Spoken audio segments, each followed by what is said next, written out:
ఒక call sheet కి ఎంత ఇస్తారండి? 2500. డబ్బింగ్ మూవీ అయితే ఏంటంటే 1865 అలా పడుతుంది. మనకి బెల్వెంట్ ఫండ్ వాళ్ళు కట్ చేసుకొని. వెబ్ సిరీస్ కి మేము చెప్పామంటే 1575. Okay. ఇది క్రౌడ్ వర్క్. ఓకే. క్యారెక్టర్ కి బిట్ వర్క్ ఏదంటే దాని depends upon the projects. Okay. కొత్త వాళ్ళు ఎవరైనా ఒక డబ్బింగ్ ఆర్టిస్ట్ మెంబర్షిప్ తీసుకోవాలంటే ఎలాగా?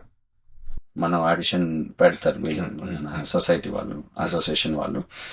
ఆడిషన్ లో పెట్టిన తర్వాత వాళ్ళు వాయిస్ ఇట్లాగే మనకి చెక్ చేస్తారు అనమాట. బేసిక్ గా హై పిచ్, లో పిచ్, డౌన్ పిచ్ 3 వేరియేషన్స్ అడుగుతారు.